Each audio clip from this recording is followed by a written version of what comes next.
Good morning students. मैं Nita Chaturvedi, senior lecturer GWPC Ajmer. आज का हमारा नया टॉपिक है ब्लैंड्स। ब्लैंड्स शब्द या ब्लैंडिंग शब्द आप लोगों ने पूर्व में सुना होगा। इसके बारे में मैं आज आपको जानकारी दे दूं।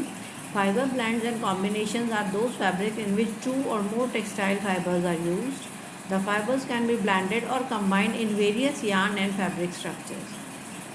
फाइबर ब्लैंड्स का अर्थ है कि कोई भी वस्त्र बनाने के लिए जब 2 या 2 से अधिक प्रकार के टेक्सटाइल फाइबर्स का आप प्रयोग करते हैं तो वो जो तरीका है, वो जो प्रोसेस है, वो ब्लेंडिंग कहलाता है। ब्लेंडेड फैब्रिक्स आर वोवन और knitted from yarn which have been made by blending 2 or more fibers together before they are spun into yarn. Blended fabrics को आप तैयार कर सकते हैं वीविंग वाले मेथड से या निटिंग वाले मेथड से, और उनमें जो ब्लेंडिंग का काम है वो यार्न बनने से पूर्व ही किया जाता है। अर्थात यार्न तैयार होने से पूर्व फाइबर स्टेज में ही ब्लेंडिंग का कार्य किया जाता है, जिससे जो धागा तैयार होता है उसमें उन दोनों फाइबर्स के गुण जो हैं वो समाहित हो जाते हैं। अब बात होती है कि ब्लेंडिंग से फ़ायदा क्या होता है, ब्लेंडिंग करने का क्यों की जाती है और उसका हमको या टेक्सटाइल इंडस्ट्री को क्या फ़ायदा है। Blends can influence colouring, strength, softness, absorbency, ease of washing, resistance to wrinkling, ease of spinning, cost etcetera. Blend से कई सारे फ़ायदे होते हैं। ब्लेंड्स का सबसे अधिक प्रभाव पड़ता है रंग के ऊपर, कलरिंग के ऊपर, स्ट्रेंथ के ऊपर, तैयार फैब्रिक के सॉफ्टनेस पर, उसकी एब्जॉर्बेंसी पर, उसकी वॉशिंग एबिलिटी पर, उसकी सल पड़ने की रेजिस्टेंस के ऊपर, और स्पिनिंग कितनी आसानी से की जा सकती है, और सबसे इम्पॉर्टेंट उसकी कॉस्ट पर। इसीलिए ब्लेंडिंग की जाती है। अब बात आती है कि advantages of blending. When two different types of fibers are blended, the properties of these two different fibers are synergized। सबसे बड़ा फ़ायदा ये होता है कि जब 2 प्रकार के फाइबर्स को ब्लेंड किया जाता है तो उन दोनों फाइबर्स के गुण जो हैं वो आपस में समायोजित हो जाते हैं। ब्लेंडिंग क्यों की जाती है? Blending is accomplished before spinning and is performed in to impact such desirable characteristics as strength और durability, to reduce cost by combining expensive fibers with less costly types, or to achieve special color or texture effects. Fabrics made from such fibers are called blends.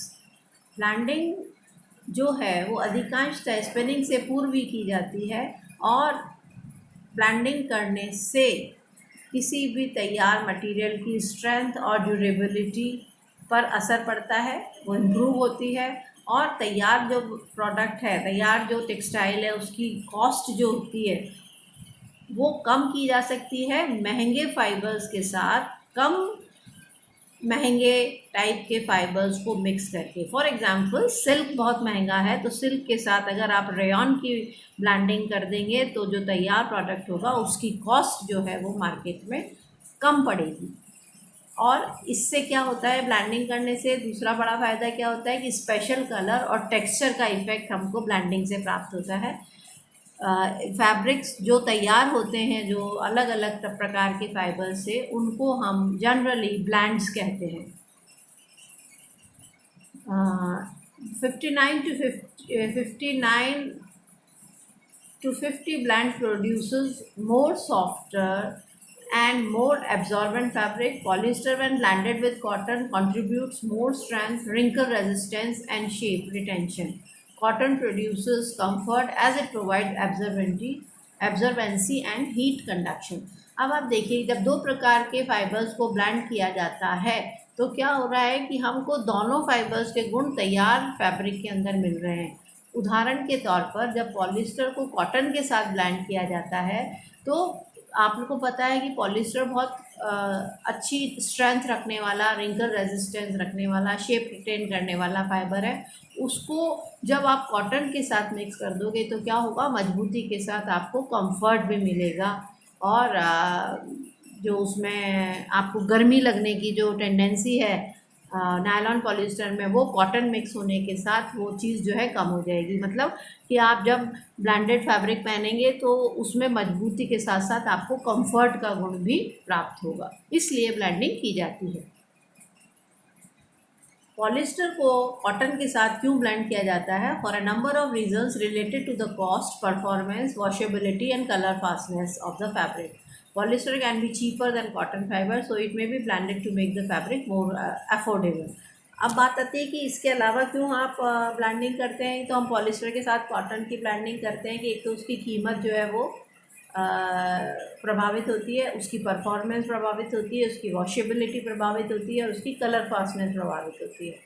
और क्योंकि आपको पता है कि polyester जो है वो कॉटन फाइबर्स के मुकाबले सस्ता पड़ता है, तो इसलिए जब आप इसको कॉटन के साथ या अन्य फाइबर्स के साथ ब्लेंड करते हो तो जो उसकी कीमत है वो ज़्यादा अफोर्डेबल हो जाती है। कुछ प्रमुख एग्जाम्पल्स जो हैं ब्रांडेड फैब्रिक्स के वो निम्नानुसार हैं, जैसे कि पॉलिस्टर को कॉटन के साथ ब्लेंड किया जाता है, नायलॉन को वूल के साथ किया जाता है, नायलॉन को एसीटेट के साथ किया जाता है, रैमी और पॉलिस्टर किया जाता है, रैमी और एक्रेलिक किया जाता है, वूल और कॉटन किया जाता है, और लिनन और कॉटन किया जाता है, लिनन और सिल्क किया जाता है। ठीक है, अब ये देखिए, ये स्लाइड में मैंने आपको ब्लेंडिंग प्रोसेस दिखाने की कोशिश की है कि देखिए कितनी रॉ स्टेज पर ब्लेंडिंग की जाती है।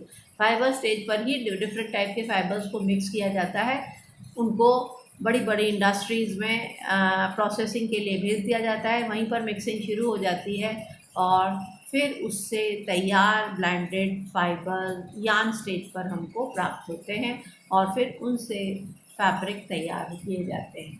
ये देखिए, ये आपको कलर्ड लच्छियाँ दिख रही हैं, इसमें भी 2-3-4 प्रकार के फाइबर्स की मिक्सिंग की गई है। और बाकी जितने भी मैंने इस स्लाइड में आपको कपड़े दिखाए हैं ये सारे ब्लेंडेड फैब्रिक्स हैं। जैसे आपने शुरू में ही हमें बताया था कि हमने आपको बताया था कॉट्स वूल। कॉट्स वूल एक ऐसा कपड़ा है जिसमें कॉटन और वूल दोनों की मिक्सिंग की जाती है। Terylene, terylene